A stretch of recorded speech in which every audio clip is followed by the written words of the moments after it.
If you are over 60 and you drink coffee every morning, stop for a second. Because the way most people drink it after 60 may be quietly pushing their blood sugar in the wrong direction. And no, I am not here to tell you to give up coffee. I'm not selling a supplement. I'm not pushing some miracle bean from a mountain you have never heard of. What I'm about to share is something almost no one talks about, and it could change how your body handles sugar starting tomorrow morning. Here's the thing. Coffee itself is not the problem. In fact, research from Harvard School of Public Health looking at data from over 1 million people suggests that regular coffee drinkers may have up to a 30% lower risk of developing type 2 diabetes. That's not small.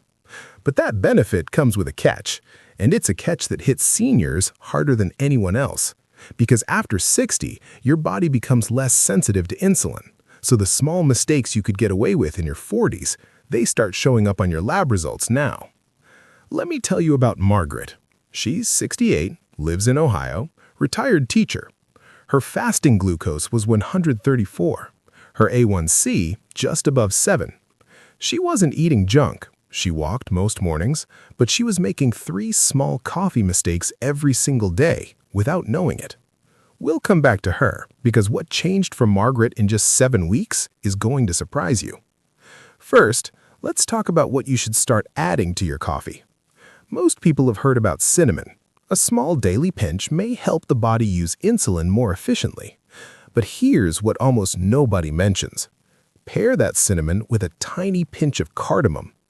Early research suggests cardamom may support healthier fasting glucose levels, and when the two work together, the effect seems stronger than either alone. It sounds like something your grandmother would say, but the science is starting to catch up. Now here's where it gets interesting. The way you brew your coffee matters more than you think. French press and espresso, as comforting as they are, let through 2 compounds called cafestol and cowol. Over time, these can raise bad cholesterol and worsen insulin resistance, which is exactly what seniors do not need. A simple paper filter traps most of them. So if you've been using a French press for years, switching to a drip machine or a paper filter pour-over may be one of the easiest heart and blood sugar upgrades you can make. There's one more trick, and it sounds almost too simple. About 10 minutes before your coffee, stir a spoonful of chia seeds or plain psyllium husk into a glass of water and drink it. That fiber forms a gentle gel in your stomach, which may slow how quickly sugar from your breakfast hits your bloodstream. Combine that with coffee's natural blood sugar effect, and you've stacked 2 tools instead of 1. But the biggest mistake seniors make is not what they add, it's what they pour in without thinking. Flavored creamers, sweetened oat milk, even some almond milks are loaded with hidden. 1 tablespoon can erase everything coffee was doing for you. If you take milk, keep it simple. Unsweetened soy, a splash of plain whole milk, or just black with cinnamon. And one quiet warning.